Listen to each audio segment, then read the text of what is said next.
Halo, Assalamualaikum warahmatullahi wabarakatuh. Berjumpa lagi di channel Muhammad Abdullah. Sobat CMA, hari ini kita akan membahas mengenai materi perkuliahan entrepreneurship. Pertemuan kedua, wirausaha dan mindset yang baik.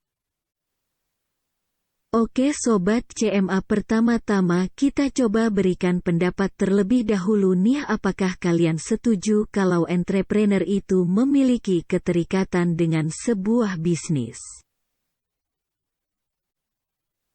Jawabannya adalah pasti iya, karena entrepreneur itu didefinisikan oleh Joseph Schumpeter adalah orang yang mendobrak sistem ekonomi yang ada dengan memperkenalkan barang dan jasa yang baru. Dengan menciptakan bentuk organisasi baru atau mengolah bahan baku baru. Menurut Prof. Owen, bisnis merupakan suatu perusahaan yang ada kaitannya dengan produksi serta distribusi barang guna dilakukan dijual kembali ke pasar. Atau memberikan harga dalam setiap barang maupun jasa. Menurut Urwig dan Hun, bisnis yaitu setiap perusahaan yang memproduksi serta yang mendistribusikan dan juga menyediakan barang maupun jasa yang diperlukan masyarakat serta atas dasar kesediaannya untuk membeli atau membayar. Kemudian fungsi bisnis menurut Steinhoff ada 3, yaitu acquiring raw material, yaitu untuk mencari bahan mentah. Manufacturing raw materials into product, yaitu mengubah bahan mentah menjadi barang jadi. Distributing product to consumer, yaitu untuk menyalurkan produk yang dihasilkan kepada konsumen. Dalam memahami bisnis lebih dalam, kita perlu mengetahui jenis-jenis bisnis yang ada. 1. Manufaktur adalah bisnis yang memproduksi produk yang berasal dari bahan baku atau komponen. Kemudian dijual untuk mendapatkan keuntungan.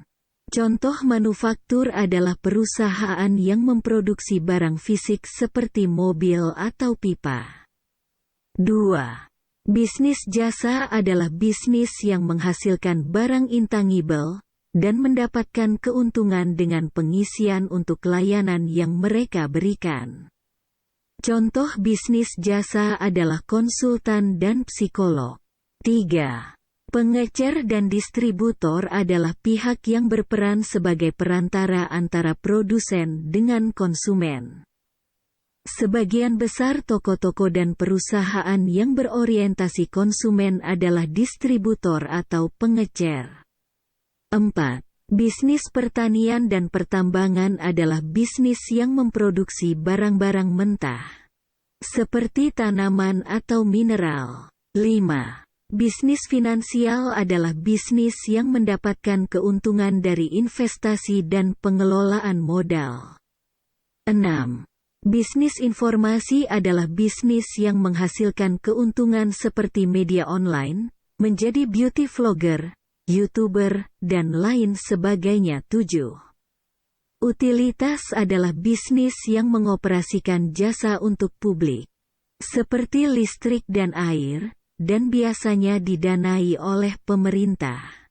8. Bisnis real estate adalah bisnis yang menghasilkan keuntungan dengan menjual, menyewakan dan pengembangan properti, rumah, dan bangunan. 9. Bisnis transportasi adalah keuntungan bisnis dengan memberikan barang atau individu dari sebuah lokasi yang lain. Sebelum ke materi selanjutnya, yuk kita lihat bersama video untuk bahan renungan dan inspirasi.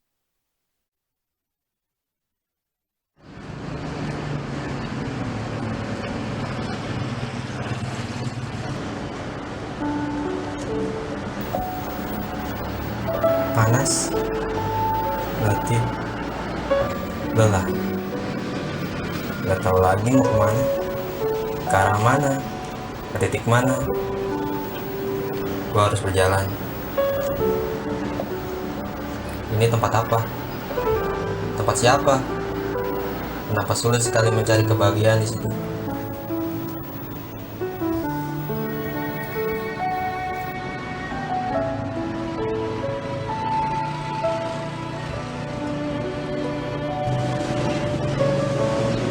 Dua belas tahun gue bergelut, berkelahi dengan buku. Apa ini jawabannya? Apa ini yang gue dapat?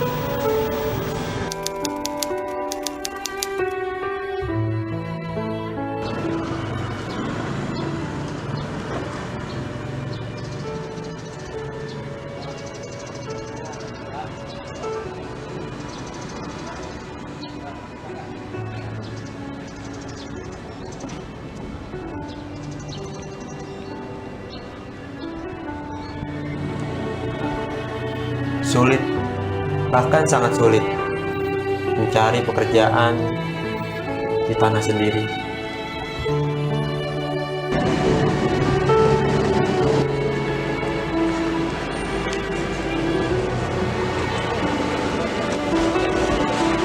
Mungkin bukan gua aja yang ngerasain seperti ini. Banyak, bahkan sangat banyak di luar sana yang nasibnya sama kayak gua.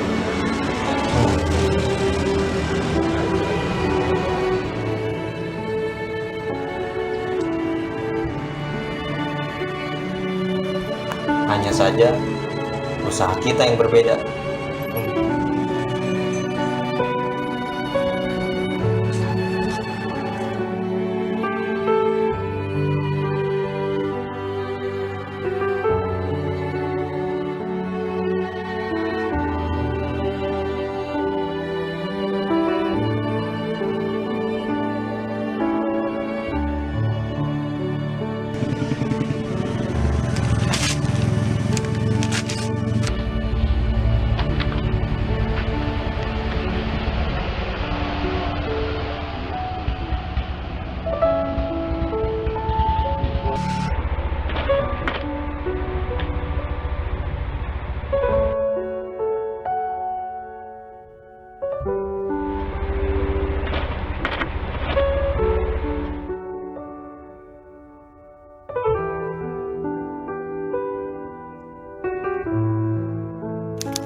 Setelah melihat video tadi, tentu membuat kita mendapatkan suatu pelajaran, yaitu mencari pekerjaan itu tidaklah mudah. Oleh sebab itu kita dapat mengembangkan diri kita menjadi seorang entrepreneur. Namun sebelum itu, kita perlu mengetahui kondisi yang ada saat ini. Saat ini kita berada di era industri 4.0. Revolusi Industri 4.0 merupakan fenomena yang mengkolaborasikan teknologi siber dan teknologi otomatisasi. Revolusi Industri 4.0 dikenal juga dengan istilah Cyber Physical System. Konsep penerapannya berpusat pada otomatisasi. Dibantu teknologi informasi dalam proses pengaplikasiannya, keterlibatan tenaga manusia dalam prosesnya dapat berkurang. Dengan demikian, efektivitas dan efisiensi pada suatu lingkungan kerja dengan sendirinya bertambah. Dalam dunia industri, hal ini berdampak signifikan pada kualitas kerja dan biaya produksi. Namun sesungguhnya, tidak hanya industri, tetapi seluruh lapisan masyarakat juga bisa mendapatkan manfaat umum dari sistem ini. Dalam revolusi industri 4.0, setidaknya ada 5 teknologi yang menjadi pilar utama dalam mengembangkan sebuah industri siap digital, yaitu Internet of Things, Big Data, Artificial Intelligence, Cloud Computing dan Additive Manufacturing. 1. Internet of Things, IoT. IoT merupakan sistem yang menggunakan perangkat komputasi, mekanis, dan mesin digital dalam satu keterhubungan, interrelated connection, untuk menjalankan fungsinya melalui komunikasi data pada jaringan internet tanpa memerlukan interaksi antar manusia atau interaksi manusia dan komputer. Sistem IoT mengintegrasikan 4 komponen, yaitu perangkat sensor, konektivitas, pemrosesan data, dan antarmuka pengguna. Contoh aplikasi IoT di Indonesia: Gowes, IoT untuk bike sharing; Evisery, IoT pemberi pakan ikan otomatis; Clue, IoT untuk smart city; dan Hara, IoT untuk pangan dan pertanian. 2. Big Data. Big Data adalah istilah yang menggambarkan volume besar data, baik terstruktur maupun tidak terstruktur. Namun bukan jumlah data yang penting, melainkan apa yang dilakukan organisasi terhadap data. Big Data dapat dianalisis untuk pengambilan keputusan maupun strategi bisnis yang lebih baik. Penyedia layanan Big Data Indonesia, antara lain: A. Sonar Platform; B. Pakues Platform; C. Warung Data; D. Databot. 3. Artificial Intelligence, AI. AI merupakan sebuah teknologi komputer atau mesin yang memiliki kecerdasan layaknya manusia dan bisa diatur sesuai keinginan manusia. AI bekerja dengan mempelajari data yang diterima secara berkesinambungan. Semakin banyak data yang diterima dan dianalisis, semakin baik pula AI dalam membuat prediksi. Aplikasi chatbot dan pengenalan wajah, face recognition, merupakan salah satu contoh penerapan AI. 4.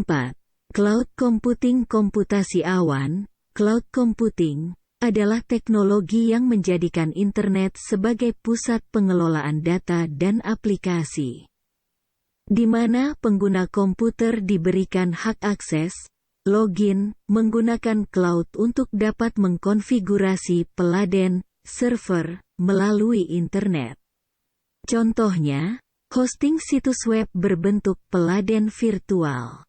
Ada 3 jenis model layanan dari komputasi awan, yaitu Cloud Software as a Service, SaaS, layanan untuk menggunakan aplikasi yang telah disediakan oleh infrastruktur awan; Cloud Platform as a Service, PaaS, layanan untuk menggunakan platform yang telah disediakan, sehingga pengembang hanya fokus pada pengembangan aplikasi; Infrastructure as a Service, IaaS, layanan untuk menggunakan infrastruktur yang telah disediakan, di mana konsumen dapat memproses, menyimpanan, berjaringan, dan memakai sumber daya komputasi lain yang diperlukan oleh aplikasi.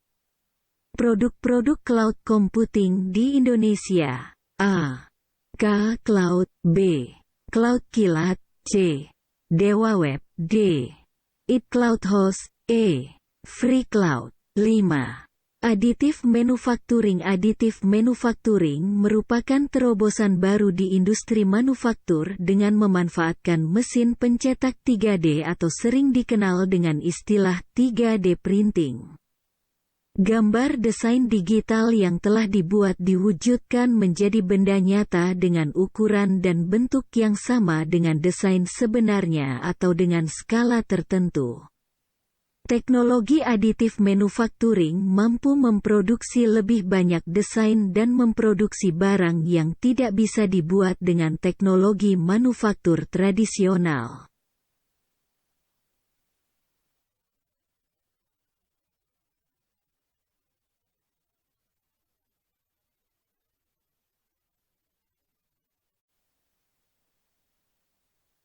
Setelah memahami jenis-jenis bisnis, maka kita akan membahas jenis-jenis entrepreneur.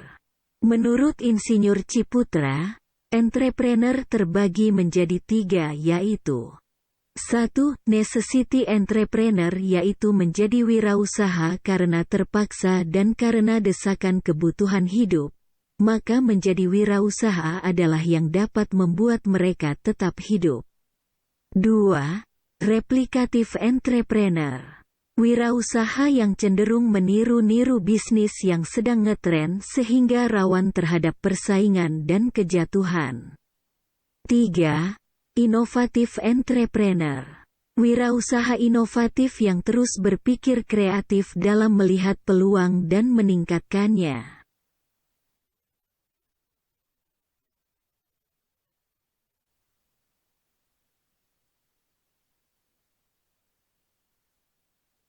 Oke, untuk menjadi seorang entrepreneur yang hebat kita perlu mengetahui cash flow kuadran terlebih dahulu ya. Apa sih cash flow kuadran? CFQ adalah merupakan buah pemikiran Robert Kiyosaki. Seorang entrepreneur, educator, dan investor yang percaya bahwa setiap individu memiliki kesempatan yang sama untuk mengubah hidup, mengatur keuangan masa depan, dan menjadi kaya seperti yang setiap orang dambakan. Kiyosaki terkenal sebagai penulis buku bestseller, Rich Dad Poor Dad. Melalui buku ini, ia telah berhasil mengubah sudut pandang jutaan orang terhadap keuangan dan kesuksesan. Sederhananya, CFQ merupakan sebuah diagram yang menggambarkan perbedaan cara manusia dalam memperoleh penghasilan mulai dari bekerja sebagai karyawan, dokter, artis, direktur perusahaan, sampai konglomerat sekalipun. Kiyosaki mengkategorisasi perbedaan-perbedaan tersebut ke dalam 4 kelompok yang terbagi menjadi 2 kuadran, yaitu kuadran sisi kiri dan kanan. 4 kuadran cash flow. Kuadran E, employee. Kuadran pertama adalah E, employee, yang merupakan salah satu kuadran pada sisi kiri. Kiyosaki mengasosiasikan kuadran kiri sebagai pencetak uang untuk para individu pada kuadran kanan. Dapat dikatakan seperti itu karena individu di kuadran ini memilih mencari keamanan dan kenyamanan bekerja. Keamanan yang dimaksud adalah dengan bertumpu pendapatan yang sudah pasti diterima oleh mereka. Orang-orang E cenderung harus menukar hampir seluruh waktunya untuk bekerja. Jika mereka tidak bekerja, artinya tidak ada uang yang dihasilkan. Contoh, karyawan, buruh, teknisi, dan lain-lain. Kuadran S, self-employed business. Masih pada sisi kiri cash flow kuadran. Kuadran selanjutnya adalah S, self-employed business. Kuadran ini berisikan para individu yang memiliki bisnis usaha sendiri. Tetapi bisnis ini cenderung tidak dapat dilepaskan begitu saja. Pekerjaan S ini masih tetap membutuhkan kerja keras dan ide utama dari pemilik usaha. Tetapi dengan menjadi individu pada kuadran ini, sebetulnya merupakan langkah awal yang baik untuk pindah ke sisi kanan kuadran agar dapat mencapai kebebasan finansial. Contoh, UMKM, dokter, pengacara, dan lain-lain. Kuadran B, Big Business. Pindah ke sisi kanan, terdapat kuadran B, Big Business. Menurut Kiyosaki, individu yang tergolong ke dalam kuadran ini adalah mereka yang memiliki perusahaan dengan lebih dari 500 orang karyawan. Mereka dapat membuat suatu sistem yang dapat menyatukan berbagai macam orang, khususnya pada kuadran E, untuk menjadi sebuah tim yang solid dan dapat mencapai kesuksesan besar. Individu B, baik bekerja atau tidak, mereka akan tetap menghasilkan uang. Inilah yang disebut dengan passive income. Contoh, Mark Zuckerberg, CEO Facebook, Elon Musk, CEO SpaceX. Kuadran I, investor. Hanya 1% dari penduduk dunia yang memiliki kekayaan lebih dari $1 juta Amerika, berdasarkan data dari Credit Suisse Global Wealth Report 2019. Mereka diyakini memiliki 44% dari total kekayaan penduduk dunia. Orang-orang tersebut sering disebut sebagai the richest 1%. Mereka memiliki circle tersendiri yang sangat kuat. The richest 1% memiliki banyak big business seperti yang disebutkan pada kuadran B sebelumnya. Mereka memiliki passive income sampai-sampai uanglah yang terus bekerja untuk mereka. Bukan mereka yang bekerja untuk uang. The richest 1% termasuk ke dalam individu pada kuadran terakhir, yaitu kuadran I, investor. Individu I memiliki ciri utama yaitu telah memiliki kebebasan dalam hidupnya, baik itu kebebasan finansial maupun kebebasan waktu. Dengan segudang ilmu dan pengalaman, harta merekalah yang pada akhirnya akan bekerja keras untuk menghasilkan uang untuk mereka. Contoh, Warren Buffett.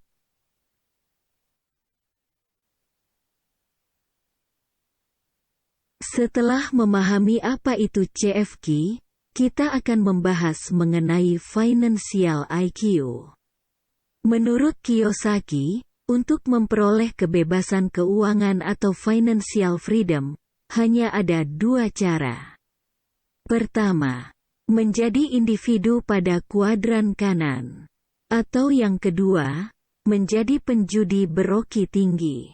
Apabila kalian tidak mau bersusah payah menjadi individu pada kuadran kanan, sebaiknya kalian belajar menjadi penjudi yang selalu hoki. Hehehe, hanya bercanda ya.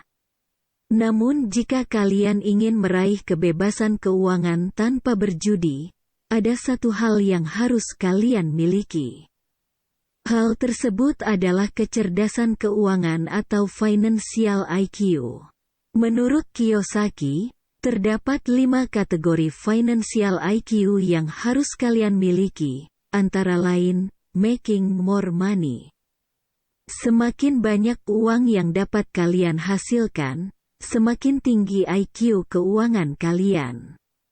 Sebagai contoh, mereka yang menghasilkan 10 juta dalam sebulan memiliki IQ keuangan lebih tinggi daripada orang yang hanya berpenghasilan 5 juta sebulan.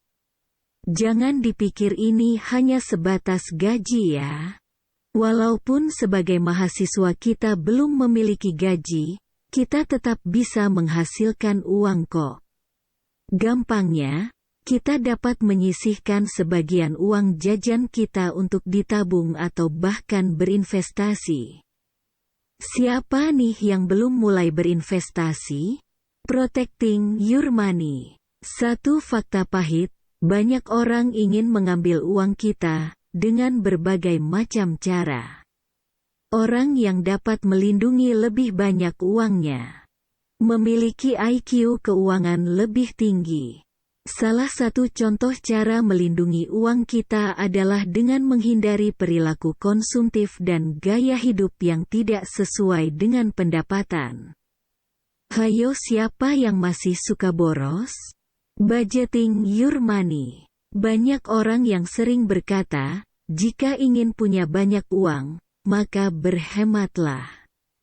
Sebenarnya nasihat ini tidak terlalu bagus dalam aspek kecerdasan keuangan. Mengapa? Karena dengan hanya berhemat yang tidak disertai dengan usaha lebih untuk mengubah hidup, kita cenderung memiliki gaya hidup atas dasar defisit anggaran alih-alih surplus anggaran. Atau sederhananya, kita akan cenderung pelit terhadap diri sendiri. Gaya hidup yang lebih baik seharusnya menjadi target kita, bukan menjadi penghalang. Dengan begitu, Kita akan senantiasa berusaha meningkatkan pendapatan, bukan hanya sekadar berhemat saja. Salah satu caranya adalah dengan perencanaan keuangan, berinvestasi, atau bahkan membuka bisnis sendiri. Leveraging your money. Setelah berhasil menghasilkan dan menganggarkan uang lebih banyak, selanjutnya adalah dengan mengenakan leverage atas kelebihan uang tersebut. Dalam hal ini, IQ keuangan dapat diukur dalam laba atas investasi. Contohnya, orang yang dapat menghasilkan laba sebesar 10% dari uangnya, memiliki IQ keuangan lebih tinggi dibandingkan orang yang hanya menghasilkan 5% atau bahkan tidak sama sekali atas uang yang mereka miliki. Inilah mengapa memulai belajar investasi itu penting.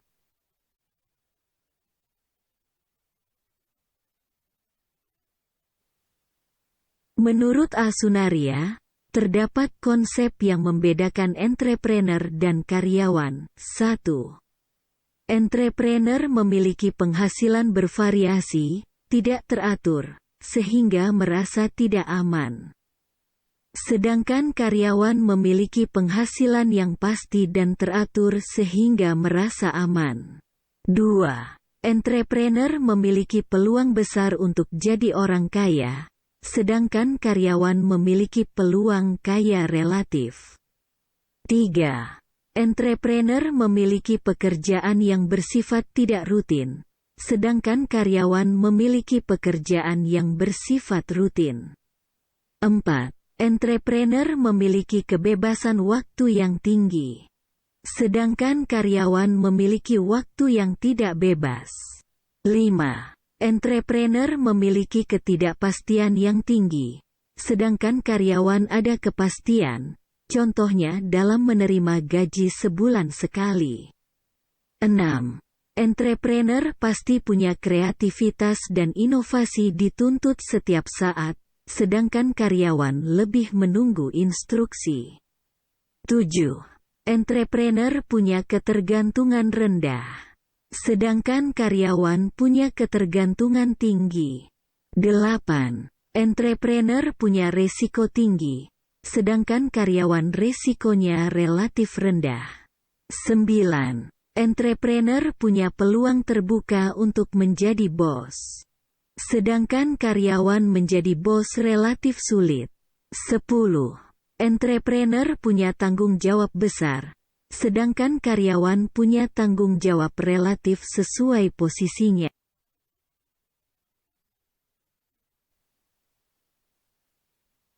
Mindset terdiri atas dua kata, mind dan set. Mind berarti seat of thought and memory, the center of consciousness that generates thought, feelings, ideas, and perceptions, and stores knowledge and memories. Sumber pikiran dan memori, pusat kesadaran yang menghasilkan pikiran, perasaan, ide, dan persepsi, dan menyimpan pengetahuan dan memori. Set berarti a preference for or increase ability in a particular activity, mendahulukan peningkatan kemampuan dalam suatu kegiatan. Dengan demikian mindset adalah belief that affects somebody's attitude. A set of belief or a way of thinking that determines somebody's behavior and outlook, kepercayaan-kepercayaan yang mempengaruhi sikap seseorang.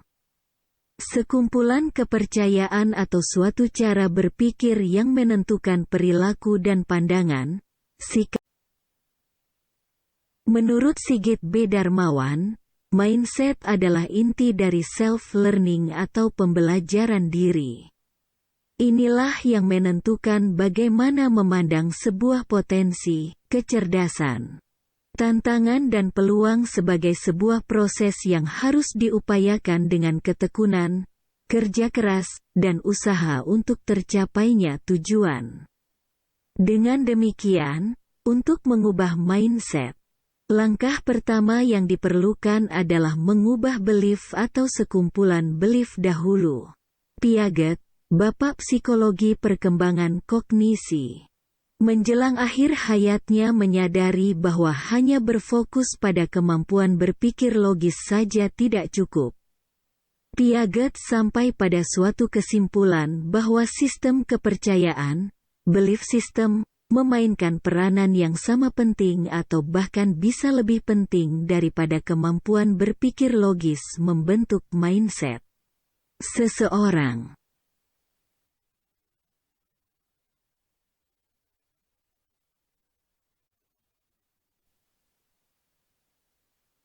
Menurut Dweck di dalam buku terbarunya, Mindset, The New Psychology of Success, yang telah diterjemahkan pula dalam bahasa Indonesia, di dunia ini terdapat dua macam mindset.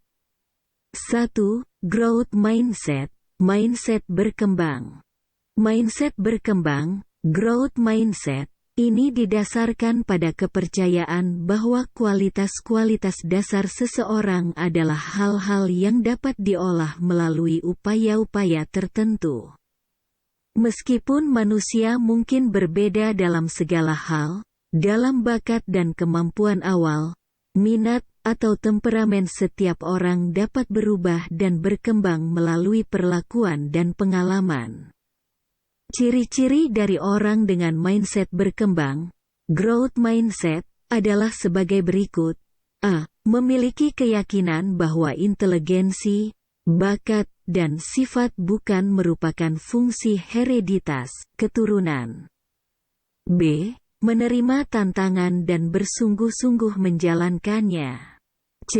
Tetap berpandangan ke depan dari kegagalan. D. Berpandangan positif terhadap usaha. E. Belajar dari kritik. F. Menemukan pelajaran dan mendapatkan inspirasi dari kesuksesan orang lain. 2. Fixed mindset, mindset tetap.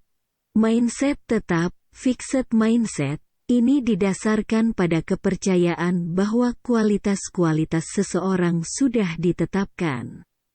Jika seseorang memiliki sejumlah intelijensi tertentu, kepribadian tertentu, dan karakter moral tertentu, ciri-ciri dari orang dengan mindset tetap, fixed mindset, adalah sebagai berikut.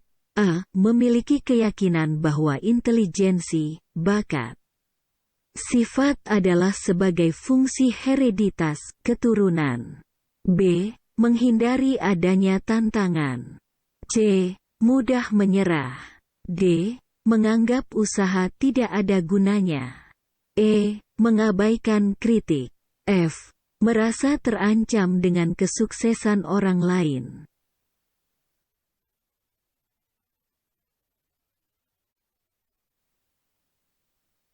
Karena mindset merupakan rangkaian dari berbagai hal dalam diri kita, maka kita perlu mengenal 3 istilah ini. 1.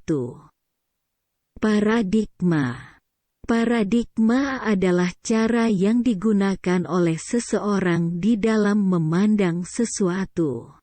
2. Keyakinan dasar. Keyakinan dasar adalah kepercayaan yang dilekatkan oleh seseorang terhadap sesuatu. 3. Nilai dasar. Nilai dasar adalah sikap, sifat dan karakter yang dijunjung tinggi oleh seseorang sehingga berdasarkan tersebut nilai-nilai tersebut seseorang dibatasi. Sekarang bagaimana cara membentuk mindset positif? Hal yang dapat kita lakukan adalah 1. Masalah adalah hikmah. 2. Fokus dan bersungguh-sungguh. 3. Kerja keras dan pantang menyerah. 4. Berpikir positif. 5. Selalu bersyukur.